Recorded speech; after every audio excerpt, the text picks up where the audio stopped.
Oke guys, bertemu lagi channel aku VN Alpha Team. Hari ini kita lanjut mereaction Bow. Karena kenapa aku mereaction Bow? Kemarin kita bilang bahwa nanti setelah candi berputul, saya mau mulai yang namanya tuh membuat monas di Minecraft Hardcore. Ini susah banget. Langsung saja, langsung aja kita mulai ke videonya. Jarum jam, Kalau agak jam ngalek maaf. meja lipat.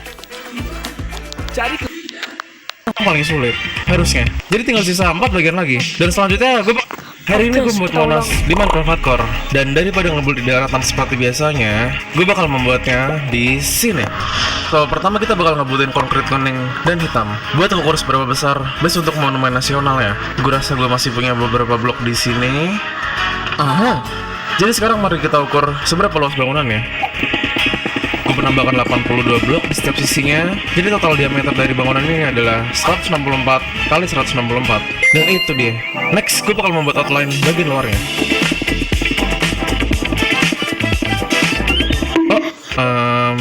Kita menabrak pulau. Jadi gue rasa kita harus memotongnya. Oke, ada Enderman yang stuck di pulau ini. Dan gue tahu apa yang harus gue lakuin. Coba kita lihat bakal teleport kemana dia kalau gue hancurin satu blok ini.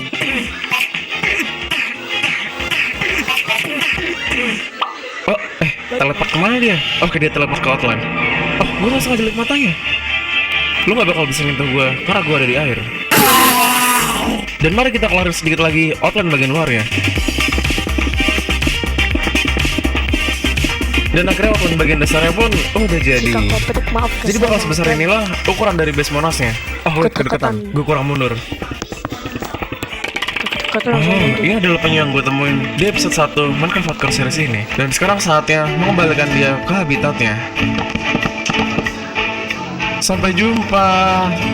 Gimana kalau gue butuhin dia lagi nanti? Oke, ini dia sekarang gue udah ada di jarak yang lebih enak. Jadi rencana selanjutnya adalah, pertama, gue bakal bikin semua outline dari monasnya terlebih dahulu. Kemudian bakal ada 5 bagian yang bakal gue buat, yaitu bagian base dasarnya, atau bagian tangga untuk naik ke monas, kedua bagian pelataran bawah, atau pintu masuk utama, lalu bagian menaranya, pelataran atas, dan terakhir, bagian lidah apinya. Jadi sekarang mari kita lanjutin lagi outline-nya. Gue bakal tambahin ketinggian dimulai dari bagian tengahnya. Dan kemudian gak lupa juga tangga buat naiknya. Oke, ini dia seperempat dari base-nya udah jadi. Dan dengan kekuatan editing, semua sisinya pun tiba-tiba jadi. Bagian outline dari base-nya udah. Jadi sekarang kita bisa lanjut lagi ngebuat outline buat pelatarannya.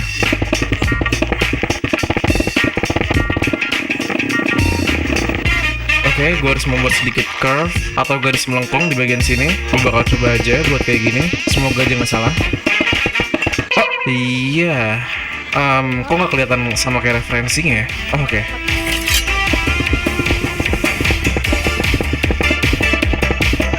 Oke, nice, sudah kelihatan lebih baik. Dan gue bakal membuat yang sama kayak gini di ketiga sisinya lagi.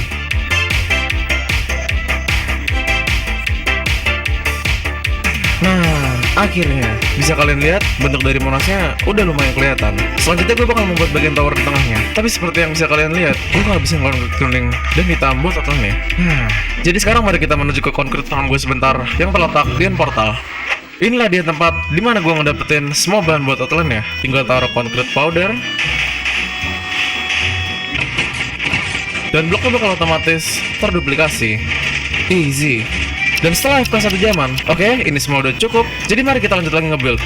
Jadi kemudian gue pun balik lagi ke overworld dan melanjutkan lagi ngebuat tiangnya. Bisa kalian lihat bagian menara pada monas yang asli itu nggak lurus dan tegak ke atas, melainkan ada sedikit kemiringan beberapa derajat. Jadi gue pun membuat sedikit penyesuaian. Ya, ini dia bagian menaranya, sedikit mengecil di bagian atasnya, sama kayak aslinya. So, tinggal sedikit lagi dan bagian outline-nya pun akan jadi.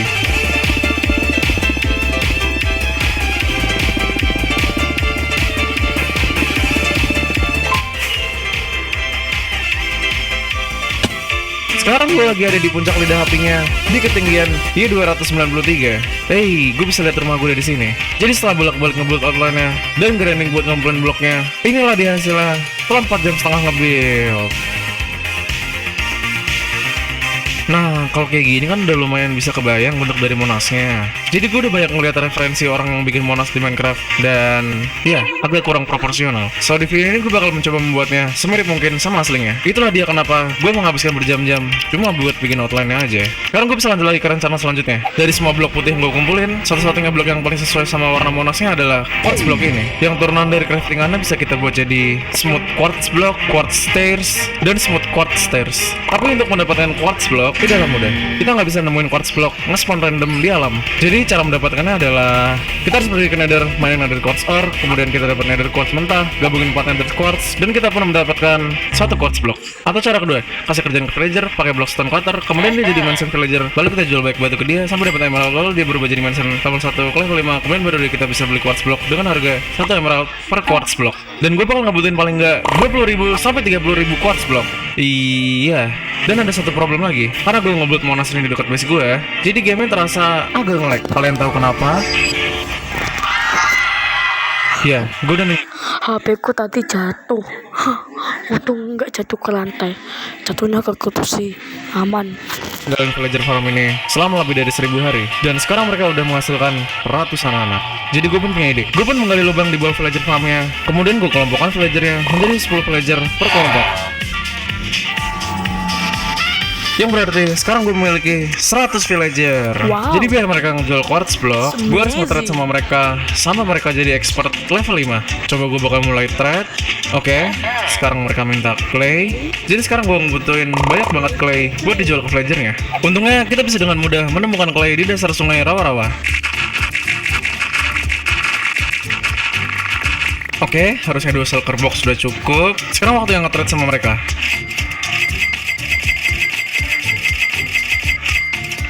Nah, yang ini udah level 2 nih. Udah ada di level apprentice, atau dalam bahasa Indonesianya anak magang. Kemudian terus sampai mereka jadi expert dan akhirnya ngejual quartz block. Maker. Oh yes, akhirnya. Kalian tahu berapa lama grinding yang gue butuhin buat dari masukin villager sampai trading sama 100 villager demi ngumpulin quartz block ini doang? Yaitu gue ngebutuhin total 399 menit atau sekitar 6,5 jam. Di fase ini gue udah nggak tahu lagi apa yang harus gue lakuin. Jadi sambil grinding Minecraft, gue pun nonton banyak podcast sampai nge-sim VTuber. Halo Bau. Ya halo Bau. Malam juga Bang. Halo Bau. Bau. Bawang. Bau, welcome to another season. Anjay, akhirnya lu join membership juga. Dan akhirnya setelah proses panjang tersebut, gue pun berhasil mendapatkan 3 shulker box, atau lebih tepatnya 4.224 quartz block. Jadi sekarang mari kita ngelanjutin lagi buildnya, dan semoga aja semua blok ini cukup. Tidak apa. Karena maksudnya kurang itu harusnya gede. Bagian lantai udah, sekarang gue butuh stone cutter buat bikin tangganya. Kamu kecil, paling 30 ribu. Oh, gue hampir mati. Dan tinggal taruh tangga di sekeliling sini.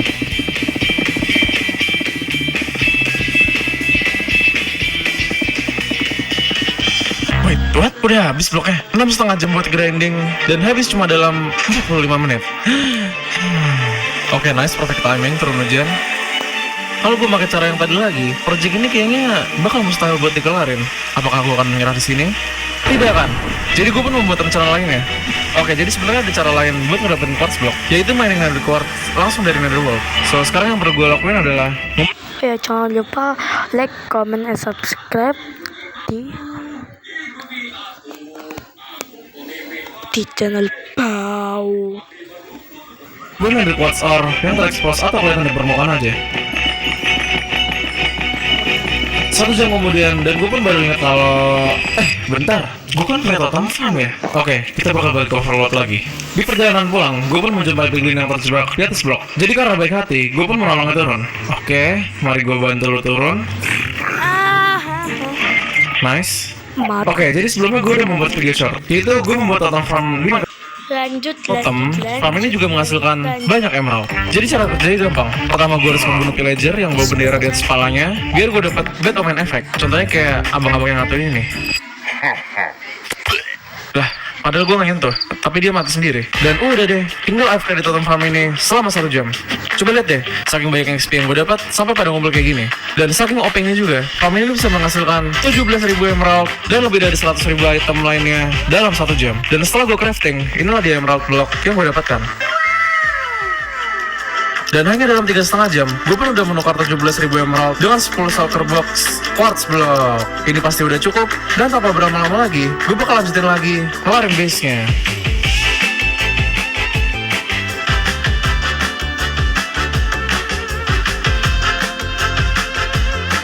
Oke, ini dia progres kita setelah 13 jam. Gue kira nge-build Monas di Minecraft itu gampang. Ya, tapi kalau cuma nge-buildnya doang, gampang sih. Tapi ternyata, yang lama itu adalah grinding blocknya yang ngebutuhin waktu yang gak kira-kira. Dan base dari Monas ini sebenarnya masih belum jadi. Kenapa sih ada aja? Jadi gue kira dengan nge-build Monasnya di air, gue gak perlu ngeratain tanah ataupun memotong gunung. Dan gue pun bisa menghemat waktu. Tapi ternyata gue baru ingat kalau lautan itu sangat dalam. Kita juga perlu masang blok sampai ke bagian dasarnya juga ya.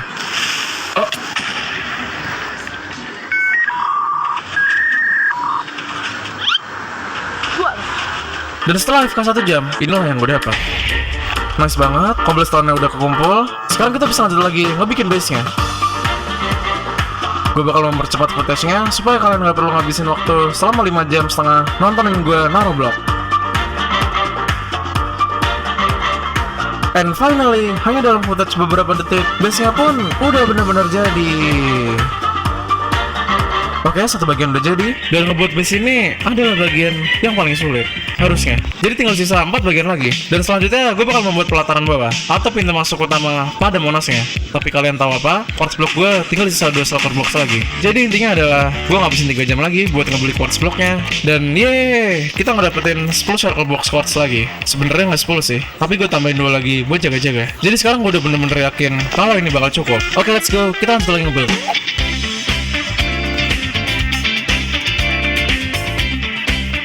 Bentar, gue baru sadar kalau bagian bawah sini gelap banget dan jadi banyak mob yang nge-spawn. Jadi gue bakal coba pakai mod brightness. Oke, mod yang udah gue pasang. Coba kita atur brightness-nya. Kita pentokin aja coba. Buset, keterangan. Jadi nggak ada bayangan sama sekali. Tunggu bentar, gue set dulu ke angka yang pas. Nah, segini udah pas. Dan gue tinggal kelarin sedikit lagi bagian di sebelah sini.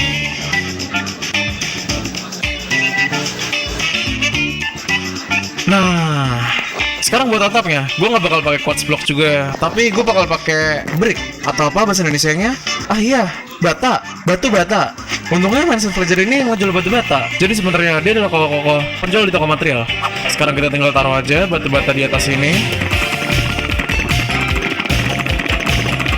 Biar rapi, gue bakal bikin pinggirannya kayak gini. Nah, udah kelihatan rapi kan atapnya. 2 bagian udah jadi. Sekarang gue bakal ngebuild towernya biar satisfying nontonnya. Jadi gue bakal bikin towernya dengan pola spiral pakai replay mode. Pokoknya tonton aja nih.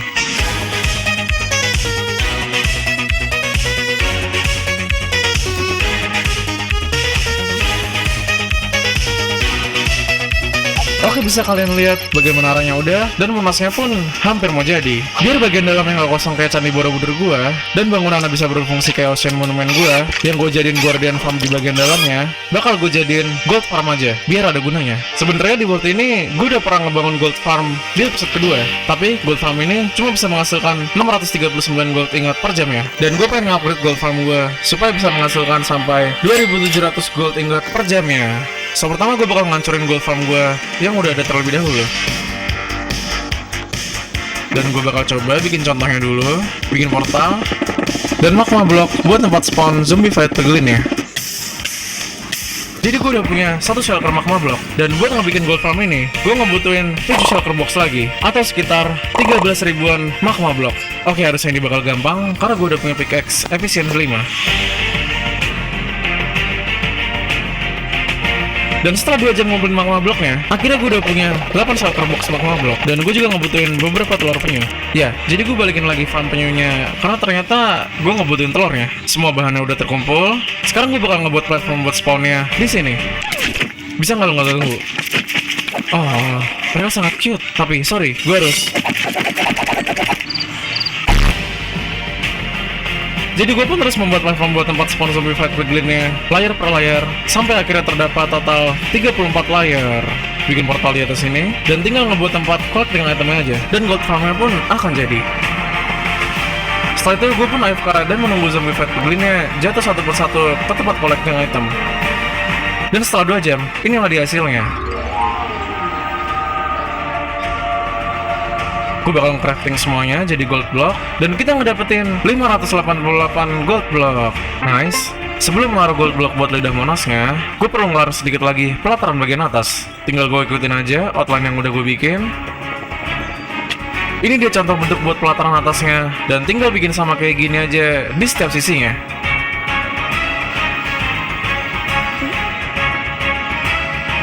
Oke, gue butuh pagar besi. Jadi gue bakal mengambil beberapa iron ingot dari Iron Golem Farm. Bikin ironnya jadi pagar besi, dan tinggal ditutup aja bagian sini. Ini dia monasnya udah hampir jadi, tinggal bagian pucuk lidah apinya aja. Tapi sebenarnya masih ada satu hal lagi yang mau gue buat sebelum gold lidah apinya. Gue butuh emerald block, dan juga beacon.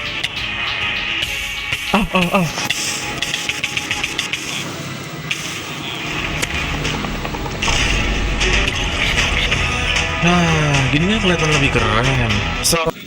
Dan ngedapetin 3 Nether Star buat ngebikin 3 beacon lagi. Jadi gue dulu udah pernah ngumpulin Wither Skull secara manual, dan peluang untuk ngedapetin 1 Wither Skull aja cuma sekitar 2,5%. Jadi bakal lama banget kalau kita ngumpulin 9 Wither Skull secara manual. Setelah gue perhitungkan, cara tercepat buat ngedapetin Wither Skull adalah dengan cara ngebuat Wither Skull Farm. Dan kebanyakan, buat ngebikin Wither Skull Farm, kita harus nge-spawn proof semua permukaan fortressnya. Dan itu bakal ngebutuhin waktu berhari-hari buat dilakuin. Tapi untungnya, gue nemuin satu desain Wither Skull Farm yang gak ngebutuhin spawn proof. Jadi gue pun mencari Nether Fortress yang berada di Soul Sand Valley dan ngebuat Wither Skull Farm-nya di sana.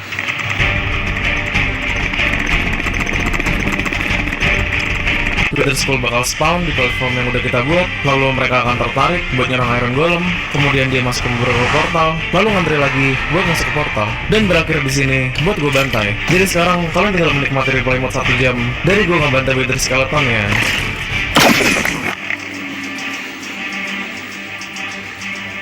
Oke, setelah 1 jam, kita berhasil melampaui target kita dan mendapatkan 27 Wither Skull. Daripada cuma ngelawan 3 Wither Boss lagi, gue bakal coba ngelawan semua Wither Skull yang gue punya.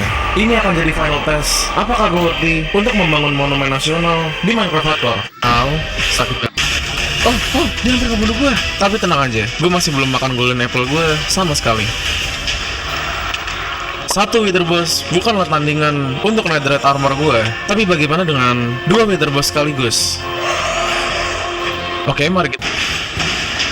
Gue bakal melawan semua sisanya sekaligus. Ya, jadi gue bakal melawan 6 Wither Boss sekaligus. Jadi gue pun bersiap-siap, karena dia bakal 3 kali lebih sulit dari sebelumnya. Kalau gue... ini dia. Jadi mereka semua pun meledak, lalu bangkit, dan menyerang gue secara bersamaan. Tapi armor gue bakal bertahan lama kalau gue biarin mereka menyerang gue secara terus-menerus. Jadi strategi gue adalah fokus mengalahkan mereka satu persatu. Darah gue pun mulai menipis, jadi gue pun memakan golden apple. Dengan strategi ini, gue pun berhasil menjaga darah gue tetap full dan berhasil mengalahkan mereka satu persatu. Oke, ini dia yang terakhir. Ayo, maju ke sini. Come on. Ayo dikit lagi. Yes. Akhirnya, sekarang kita bisa ngelarin sedikit lagi monasnya. Karena ini adalah bikin yang spesial, jadi gue pun membuat tempat khusus buat naruh beaconnya. Dan terakhir, masang golok buat bagian lidah apinya. Percaya sama gue, ini bukanlah project yang mudah. Tapi akhirnya, setelah perjuangan 52 jam grinding dan nge-build, inilah dia hasilnya.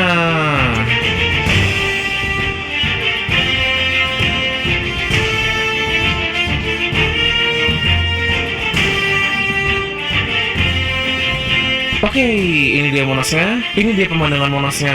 Kalau dilihat dari desa villager gue bakal coba tunjukin lebih dekat. Itu tarkol farm gue. Ya, jadi tambahan beacon inilah yang ngebuat proses build monasnya jadi semakin lama. Tapi gue rasa ini bakal kelihatan lebih bagus di malam hari.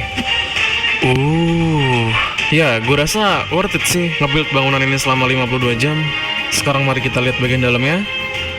Ini dia tempat collecting item buat gold farm-nya. Dan terakhir, mari kita menuju ke pucuk lidah apinya. Oke, ini dia. Sekarang gue udah berada di bangunan tertinggi di world ini. Bis gue terlihat kecil dari sini. Thank you buat yang udah nonton sampai sini. Bantu gue menamatkan algoritma YouTube dan ngedapetin 300.000 subs sebelum 2023 dengan cara nonton video yang di sini. Dan sampai jumpa lagi di project. Oke, dari segini aja video kali ini. Jangan lupa like, comment, subscribe. Sampai terus bisa. Karena like, comment, dan kalian tuh nggak nyambung, maaf. Udah, jadi terima kasih atas videonya, perhatiannya. Terima kasih, bye bye.